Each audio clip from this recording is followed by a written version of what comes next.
आज की कक्षा में आपका स्वागत। आज हम प्रश्नावली 7.3 का पहला प्रश्न हल करेंगे। प्रश्न इस तरह से है, त्रिभुज का क्षेत्रफल ज्ञात करो यदि उसके तीनों शीर्ष पहला 2,3, ऋण 1,0 तथा 2,4 हों तथा इसका दूसरा भाग है ऋण 5, ऋण 1, 3, ऋण 5 और 5, ऋण 2। तो आइए प्रश्न को हल करने की दिशा में आगे बढ़ते हैं। आइए हल करते हैं। माना यह एक त्रिभुज है जिसके पहले शीर्ष के निर्देशांक 2,3, दूसरे शीर्ष के निर्देशांक ऋण 1, तथा तीसरे शीर्ष के निर्देशांक 2, ऋण 4 हैं। माना यह शीर्ष ए, यह बी और यह शीर्ष सी है। तो प्रश्न के अनुसार हमने इस त्रिभुज ए बी सी का क्षेत्रफल ज्ञात करना है। निर्देशांक ज्यामिति में किसी त्रिभुज के तीनों शीर्षों के निर्देशांक दिए रहने पर उस त्रिभुज का क्षेत्रफल इस सूत्र से ज्ञात किया जाता है। त्रिभुज का क्षेत्रफल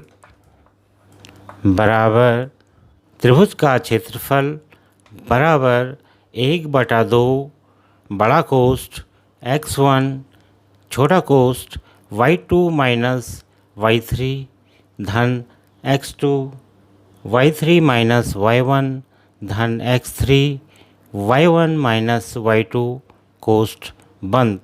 इस सूत्र में हमने x1, x2, x3, y1, y2, y3 के मानों का चुनाव कर गणना करनी है कि त्रिभुज का क्षेत्रफल कितना होगा।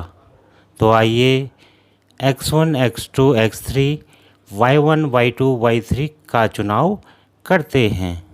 तो प्रश्नानुसार x1 2, x2 ऋण 1, x3 2, y1 3, y2 0 और y3 ऋण 4। अब आइए इन मानों को हम सूत्र में प्रतिस्थापित करते हैं। त्रिभुज ए बी सी का क्षेत्रफल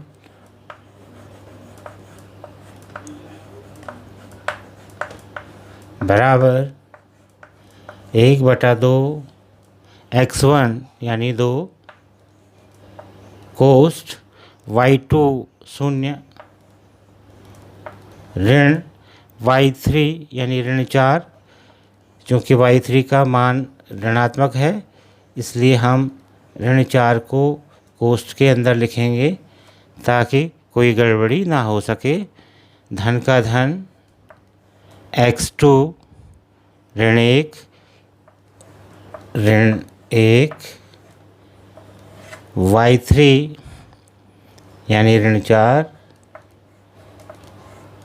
ऋण y1 3 धन x3 यानी 2 कोष्ठ y1 यानी 3 ऋण y2 यानी 0। इस तरह से इन सभी मानों को हमने सूत्र में प्रतिस्थापित कर लिया है। तो त्रिभुज का क्षेत्रफल बराबर 1/2 कोष्ठ 2। यहाँ हम कोष्ठ के अंदर हल करेंगे 0 ऋण 4, तो ये हो जाएगा 0 धन 4 धन ऋण का ऋण 1 और कोष्ठ के अंदर दोनों पद सजातीय हैं लिहाजा ये जुड़ जाते हैं। तो दोनों का योग ऋण 7 धन 2 कोष्ठ 3 ऋण 0 यानी 3। या त्रिभुज का क्षेत्रफल बराबर 1/2 2 गुणा 4 ऋण ऋण का धन 1 गुणा 7 यानी 7 धन का धन 2 गुणे 3 यानी 6।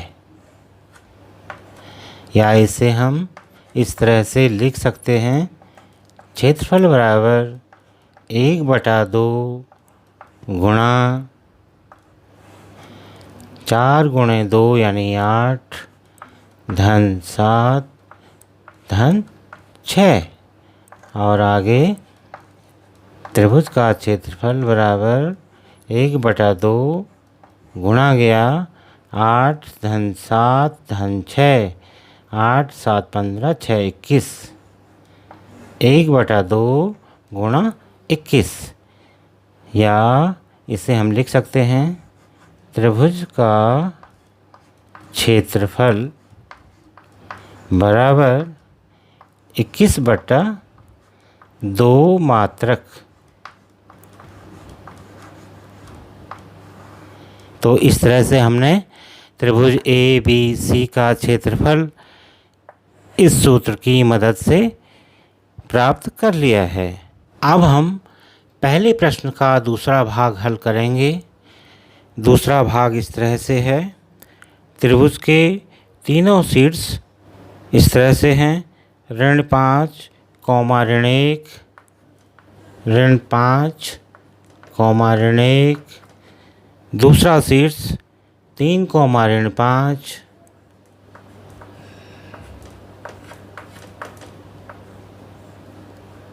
और तीसरा शीर्ष 5, 2। तो सर्वप्रथम हम पूर्व प्रश्न की भांति x1, x2, x3, y1, y2, y3 का चुनाव करेंगे। तो यहाँ x1 ऋण 5, x2 3, x3 5, y1 ऋण 1, y2 ऋण 5 और y3 2 हैं। अब इन मानों को हम त्रिभुज के क्षेत्रफल के सूत्र में प्रतिस्थापित करेंगे और आगे गणना करेंगे।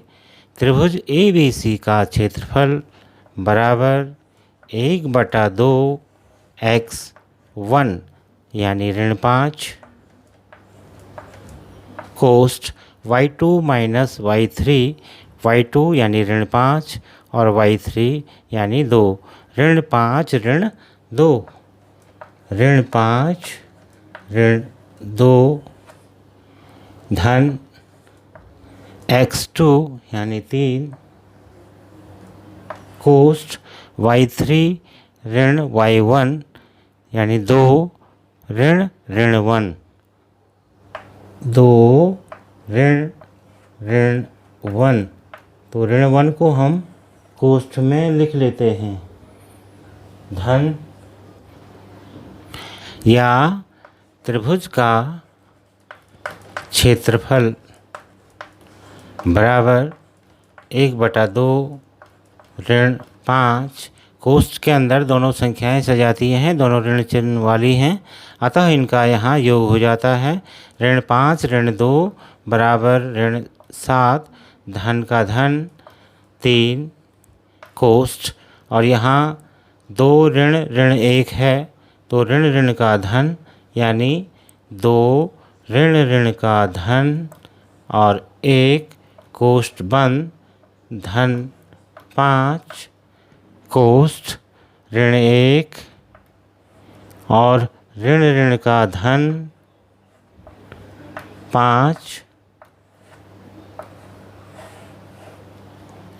या त्रिभुज का क्षेत्रफल बराबर 1/2 ऋण 5 गुणा ऋण 7 ऋण ऋण का धन और 5 गुणा 7 यानी 35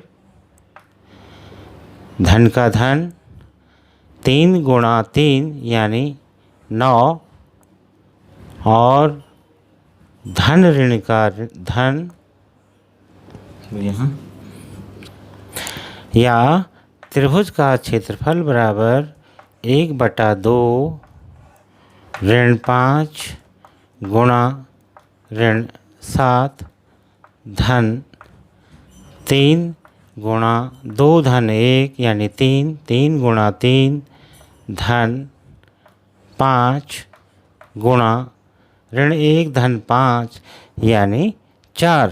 5 से ऋण 1 कम हो जाएगा और 4 बचेगा, तो ये 5 गुणा 4 शेष बचेगा। या इसे हम लिख सकते हैं त्रिभुज का क्षेत्रफल बराबर 1/2 ऋण का धन और 5 गुणा 3 यानी 35 धन 3 गुणे 3 यानी 9 धन 5 गुणा 4 यानी 20। या इसे इस तरह से हम लिख पाएंगे 1/2 गुणा गया। अब इन तीनों संख्याओं को हम यहाँ जोड़ देंगे। 9 5 14 का 4 हासिल 1, 2 और 1 3, 3 और 3 6, 64। त्रिभुज का क्षेत्रफल बराबर 64/2 या 32 मात्रक